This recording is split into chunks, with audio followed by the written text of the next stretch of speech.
Yeah.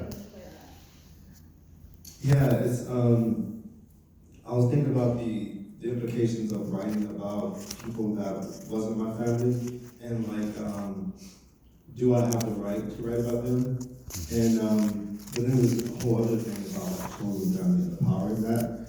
And even though I think that the thing that first drew me to the story maybe was some of the graphic nature of it, but the more I sat with these people, these individuals, I felt closer and closer to them as if they were family. And so I just really wrestling with the idea of like, is that studying enough, or is the blood, is that like the thing that we need to like focus on? So the poems never really come to a conclusion, so I think I'm still kind of wrestling with that. So like in the giving Laura Grace poems, it talks about you're not my mother, because I have no moral contract with you, and for me that moral contract is the blood. So it's me wrestling with that idea, I'm still not entirely sure, but I think the defense in the poem giving Jim Grace, I think is almost trying to reach towards him as if he was a family member and his love for him. Why were you trying to avoid martyrdom? Oh, can you repeat that? Why are you trying to avoid martyrdom? Yeah, that's a great question. I sat with that for like a long time, and I think the uncomfortability that I had with the idea of making them martyrs is that they never asked to be martyrs. So I think of individuals like the Black Panthers, they kind of went into that knowing they would die or was expecting they would die. They kind of knew like this is like a sacrifice I'm making for my community. They kind of went into situations almost preparing to be martyrs. I don't think they were trying to lift themselves up to be martyrs, but I think they knew like this was a possibility of what would happen by trying to protect my communities. But these people were lynched, they never subscribed to that. They just were living their lives, they were lynched for one reason or another. So I feel like, I guess the conflict I have is that the way names become symbols is powerful, and it can change a lot of things. Like the name George Floyd has like so much power connected to it because of the reaction and the work that people did on the streets and all the positive work. But then there's the other side of me that is like, I wonder if there's like something that is like, I don't want to say dehumanizing, but I feel like it almost takes away agency of maybe what he would have wanted in his life. And it's like a thing I wrestle with. I'm still like not really sure like what's right or not. But it's a thing I constantly sort of wrestle with in the book of like the work and the power of like what we can take from these events and how we can make change happen so it doesn't happen in the future is like eternally important. But then there's always look back at this one individual, and for them, like their life ended there. And as far as we know, they don't care that these things are happening. They I just want to live, but we don't know. We don't know if they would have been appreciative of that. So it's just something I wrestle with. I don't think I was right or wrong in that, but it's something I wrestle with a lot in the book, and I still don't really know where I land on that, because the work that's been done is still being done, and it's still being done in like really powerful ways. But always I kind of look back at the individual and just think like, what did they want, and that's sort of also why those first two poems, after writing them, I realized I think I kind of did make them to martyrs in a way. So the other poems, I try to look at them in a more individualized sort of way. So it's like an attempt to like strip that martyrdom away from them in a way. Yeah. I was wondering if you could share your process working on the erasure and persona poems. Yeah. Yeah, it was like the summer, like I think when I first started writing Grace Engine, I just researched the Black Panthers. I never learned about them in schools or anything like that, and I just saw some documentaries, read about like their stories about like the key individuals. I read about Fred Hampton, and I was like so amazed. And then every time you read about Fred Hampton, you kind of just see William O'Neill, because it's a little more popularized now because the movie came out, but even before then, you would research Fred Hampton, you would have to kind of learn about how he died and kind of the betrayal that happened there. So, like I mentioned in the talk, the initial feelings towards William O'Neill was just like kind of hate, disgust, and I was just like, this was in this time where like unity and like Black pride is just so important. So for him to betray Fred Hampton in that way, and then basically kind of like defend what he did, it was just had just a lot of anger about it. But then I just soon after that I found out he committed suicide. It's like hints that he may have felt guilty about what he did. So I thought like, oh, this is actually my feelings for him are complicated now. They're not as like straight and narrow. I still feel that anger, but then there's always like the other thing of like, was he mentally ill? Was he dealing with like internalized anti-blackness? Was like other things he was struggling with? So I think that is the thing that maybe made him like an interesting figure for me to want to personify. So I kind of just researched things about him and just thought about like these two different points in his life. So I picked 1969 and 1990. 1969, I think, is when he, like when Fred Hampton died. And he's basically kind of defending what he did, and now he's showing regret for it in that first half. And then the second half is like right before he committed suicide. The last person he talked to was his uncle. And there's that conflict that's still kind of there. And I wrote that, and I just didn't feel like, it was actually the first poem I wrote for the book. But I felt the poem, it's almost like it wasn't doing enough work. And I felt like there was more underneath that was happening. So I just like did like one erasure, and I felt like, oh, this is getting more at it. And I did the second erasure, I was like, oh yeah, I think this is like what it's actually trying to say. So I think with each erasure, it like supposedly reveals more of what he was doing inside. And then at the very end, I ended up doing like another small one. And after that, I kind of just realized I can just keep doing this erasure of this piece. But I do think it made him an interesting figure for me to personify, just because of like, it wasn't just someone that, oh, I admire this person, or I love this person, or the person I just hate in a way. I just think that complication just made him so interesting for me. Yeah. Why did you choose in that specific poem to speak from his voice rather than Rather than Fred Hampton? yeah.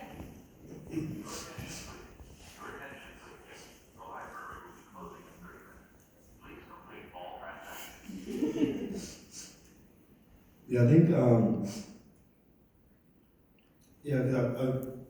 I guess also, I think because figures like that were so, I couldn't even imagine like personifying Fred Hampton. It's almost like kind of like personifying Jesus or something like that. It's like this figure that's like, there's so much about him, there's so much there, and I don't think I can match that depth or like the power in Fred Hampton. And what made me think I could personify, what made Will O'Neill something that I want to personify is because even the complication, there's also like that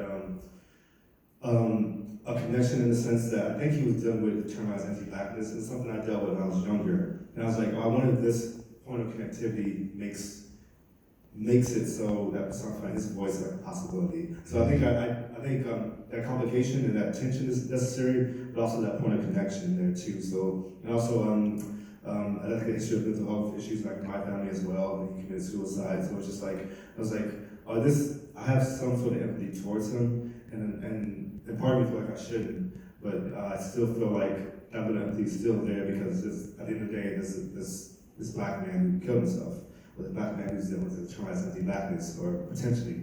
And I think that point of connection just made it so that, made him interesting to like personify. In the book, there's another persona poem of an artist named Royal Robinson. And similar to William O'Neill, he's like a controversial figure in a way that he dealt with severe mental health issues. And he had schizophrenia, and he basically just like kind of turned on his wife and his children and just kind of abandoned them. And he accused his wife of cheating on him, and he just like kind of just created this whole sort of universe in his brain that his wife was conspiring against him, and that it was a worldwide like women-led conspiracy against him. So he became like very, very misogynistic, and just like, but he was like a victim of his illness, and it was like, and I think that for me also made him interesting, because I was like, this is also a figure who was just a victim of this horrific thing, but he also, the things he did wasn't great. So I think just like these people that are just not easy to personify is what kind of made them so interesting for me.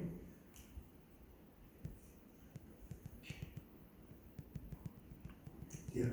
So Greg Simpson seems very focused, and it seems like, based on what you've been saying, a lot of your inspiration comes from learning about these historical figures and wanting to get a better understanding of them.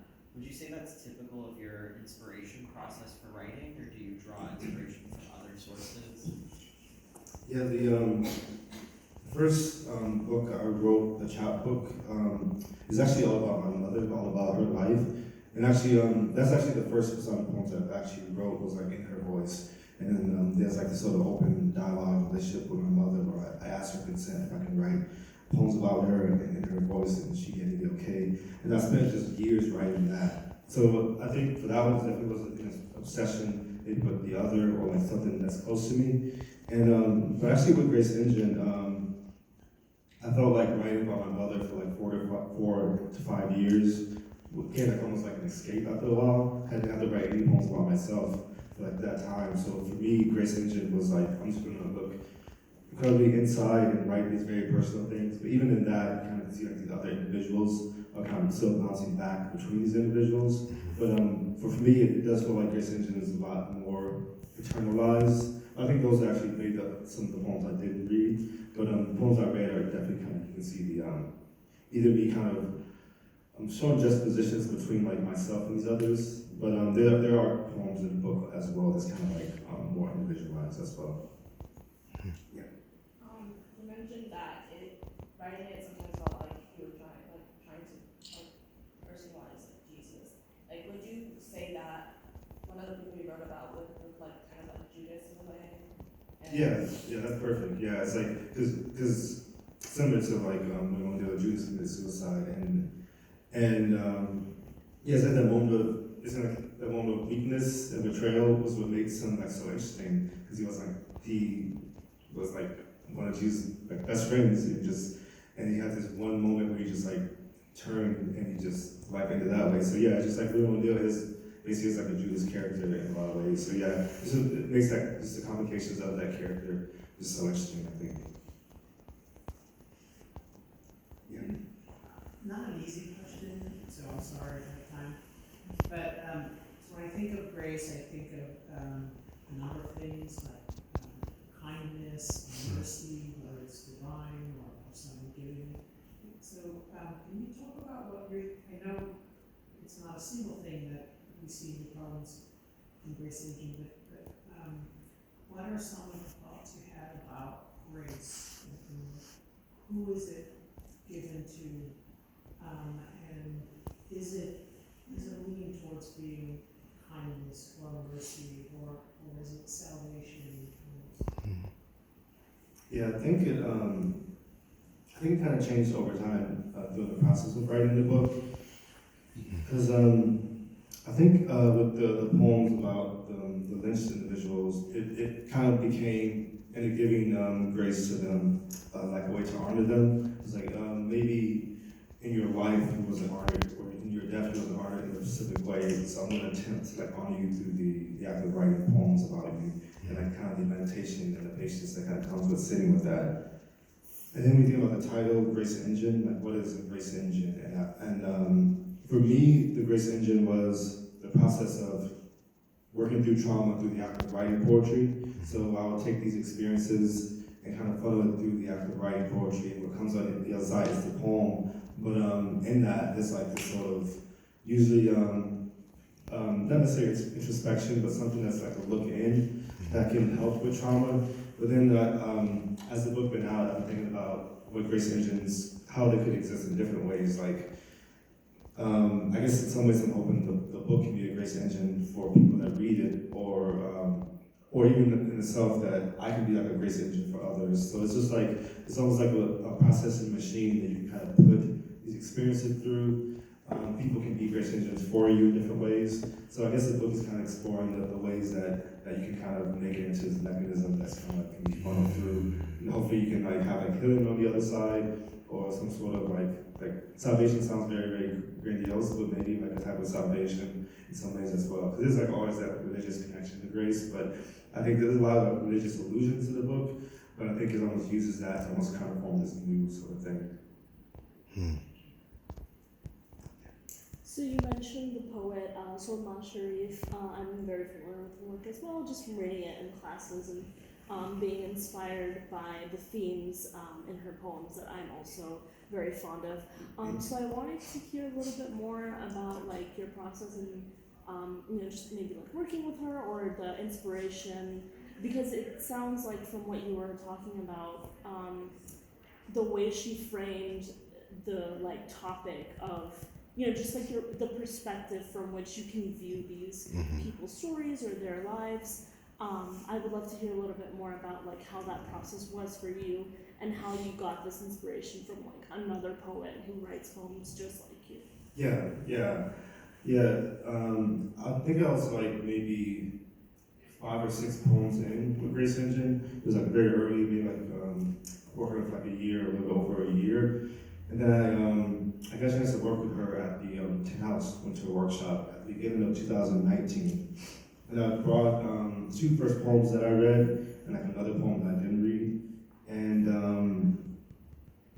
And after we did have like the workshop, we had like a one-on-one. And in that one-on-one, she kind of challenged me in a lot of ways that I haven't been challenged like in workshop before, because usually I went to Syracuse University and I got good feedback, I had good professors, but I kind of noticed that poems about lynchings, you're not going to have like white professors challenging all these things because they don't want to really touch them in that way. But I was really appreciative of the fact that she challenged me, and she was just basically like, I think these poems are strong, but if your intention is for a Black audience, you should be aware that this could be re-traumatizing that Black audience. And that was really eye-opening for me, because when I first wrote them, I thought I was careful, but I also felt like I needed to share the story. So she told me that there maybe isn't always necessary, you maybe always need to actually retell the entire story. You can maybe leave some of that up for the readers to kind of find on themselves. So maybe just mention the names could inhabit something or enact something that the reader can kind of like search out themselves. And she just mentioned, she gave me kind of the task to just see if you can write about these people, but just void of any mention of the lynchings, void of any mention of like the things that happened to them that were horrific.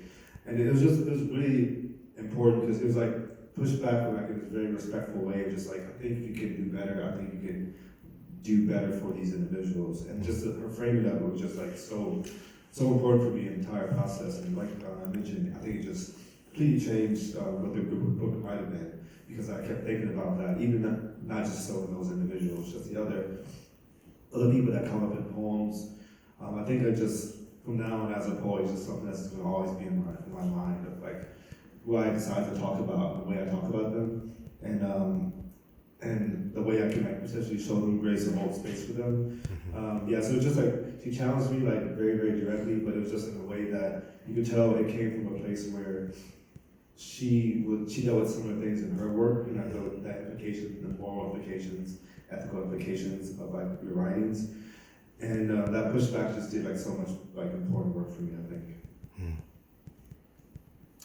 I'm curious just to keep talking about that, because it's that another response that you could have taken was to push back against what she said or what she suggested, and I'd love to just hear more about it. It's whatever the advice another writer gives you, it can be really difficult to accept it, to understand it, to parse it, especially if you're conflicted in any way. I wonder if there's any insights you can give us about why you went, other than you sensed that she was thoughtful in her critique. Yeah, actually, the first bit of critique is something she kind of hinted at in the workshop. She mentioned that there was like, she felt there was more graphic detail of the lynching in the Mary Turner poem rather than the Jim McElharry poem. And it is, as soon as she said that, something triggered it. Like I felt like sort of like implicated like immediately. It's like I felt it. I was like, oh, I exactly know she's getting that. I know where she's going to go. And immediately I was like, I agree with her. And I didn't realize I never thought of it that way, because I was trying to be careful when I was writing it, but then as soon as she said that, it was just like, I immediately knew, I was like, oh yeah, I know what she's gonna say, and I immediately know she's right. And then, after that, she kind of elaborated on the one-on-one, it was just like, oh, I'm just gonna take it as, and cause I know what I'm getting is like very impactful, I know it's very important, and I know, yeah, it was just like, after that workshop, it was just like, I felt like, I had like all the answers of like what I need to do for the book and like how I need to go for the book and what Grace Nation is. All these things is kind of almost laid out for me of like this task and like this sort of journey that the book was going to go on. So I think the media thing was just like, because there could be like, there are definitely experiences at the workshop where people would give you feedback and just like, I don't agree with that. And just, I don't care to take it or like spend more time with it or look at it in that way. But, I think it was because it was the genuineness of it, but also there's like a way she looked at the work that was like very honest, and at the same time it was something that I knew myself. So I think the combination of those things just made it so like, oh, this is something that's like very significant that I'm getting at this moment, and I can't afford to not take this on. So yeah, it was like a kind of a connection of a lot of things that was like kind of collapsing into each other. Can you talk a little more about your decision after this kind of pivot in your focus and like framing of this to keep those original poems in the collection and what you intended the reader to experience by having both frameworks? Yeah, that's a great question. I was, because I thought about that too. It was just like, all right, I want these other poems to do maybe what those first poems maybe failed at. But even if those first poems may fail in some ways, I still felt strongly that they were working in other ways too. So it was like this sort of experience where I know the things happening with juxtaposition in that poem, and just these things I'm revealing like about like internalized things. I feel I was doing a lot of work, and I know even at by the point where I met Shamaz Sharif, those poems had already like done a lot of healing in me in different ways. And I knew I was like attached to them in a certain way where they still have need to be in the book. And they still, even if they were failures, and even if the retelling potentially did that harm, I do feel like at the same time that those stories just so importantly need to be told. And so it was almost like, all right, these poems are going to stay like they are, how they are, with the flaws and all, but going forward, I just can't do it again. I just have to like, I know too much now, and I know the way to look at this now. So just going forward, I'm gonna make all those changes. But I felt such a strong attachment to those older poems that I was like, I couldn't cut those poems because it still felt very important to me. Yes. So how do I arrange this question? So with violence, right, this emotion of violence being such an experience that is familiar, right, and you decide to push that emotion to the side, right, that experience to the side. What did you tap into to create that second piece? Was it anything new that you haven't really tapped into before, and what did it allow you to see when you were originally guided by other guides? Yeah, so with the giving Mary Grace and giving Laura Grace poems, I'm attempting, I guess, different methods of what I think, of how I can give grace to them. So with Mary Turner, she was basically lynched because she spoke out against her husband's lynching. Her husband was lynched maybe like earlier that week, and she like publicly spoke out against them and condemned them. So basically, and that got her lynched. So speaking out got her lynched. So in the Giving Mary Grace, the poem is like, it's a call and response. So it's me talking directly to Mary, and it's almost like give her space to speak. She wasn't given that opportunity to speak and not be harmed in her life. So the poem is just like, me talking to her and almost trying to like open space for her. And visually there's something that's happening at the end of the poem.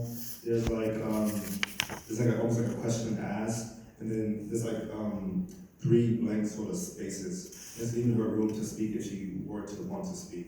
So for me, I felt like, given the way that she died, that was like a way to kind of show her grace. And with Laura Nelson, I thought about it a little bit more, and how I think another way to show them grace is to not ask anything of them. I feel like maybe in a way, even just to ask Mary in turn to speak, maybe that goes back to like that getting some sort of or expecting something out of these people who are going to be here, which can also be kind of connected to like martyrdom in some way. So in giving Laura grace, the poem ends with the speaker just goes to her grave or to her death spot. It just attempts to put their hand in the dirt and just get as close to her as possible. And it ends on the line, wait for your nothing. This basically means, I'm not waiting for any response, I'm not going to even ask you anything. I'm just going to be here with you. I just try to get as close to you as possible. And that's my attempt at grace. So yeah, it's just these different ways to attempt grace, I guess, in different ways. Because even those first 2 poems of retelling the stories of their lynchings, that was like an attempt at grace, what I thought was a way to show them grace at that time. That this horrible thing happened to you, I think everyone needs to know about this that happened to you because they should know. And those attempts were like the first one, and the other 2 ones were like these other sort of ways that I think that might be a way to show them grace.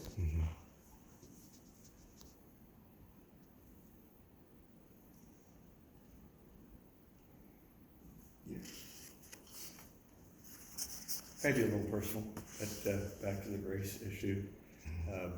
The creative process of working through giving grace to these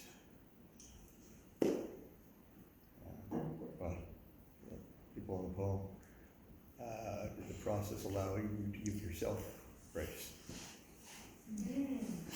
Yeah, I think, it's this amazing question. I think, I think that was like a big thing. Because in that first poem, I was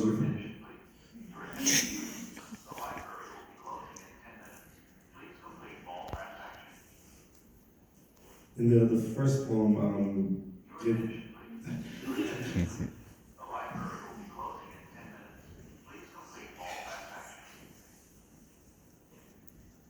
giving Ajit for Threats with Grace, the first one I read. So it is talking about what happened to Jim Aaron. And it's sort of juxtaposing these moments of like me talking about like internalized anti-blackness. So looking at these 2 things next to each other, it was like basically exploring shame, basically. Like this thing happened to you for being black, and then I grew up with this internalized anti-blackness. It's like, and when these 2 things are next to each other, there's like tension there. It kind of brought out shame. But even in the bringing out of that shame, left in this way, you can almost like work through it and kind of look at it, address it, and kind of stare at it in the face.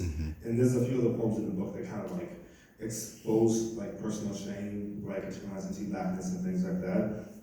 And I think that process of even just like bring these things out into the open and being able to read them to yourself and like write them, that for me was, I think, giving myself grace, like just kind of like giving myself patience to exist in these spaces of like feeling uncomfortable, feeling like talking about fear, talking about like shame, and all these things I think helped me give myself like a lot of grace, I think. And I think just even just the shame of maybe writing those first poems and then having to like revisit them and address these people in these other ways. I think learn to like forgive yourself and all these things. I think they're like kind of sparked throughout the book in different ways. Yeah, that's really a great question.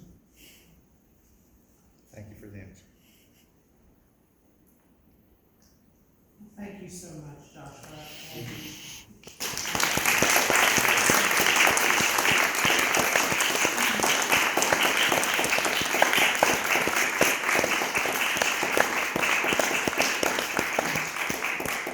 Please remember, Joshua has books if anyone is interested in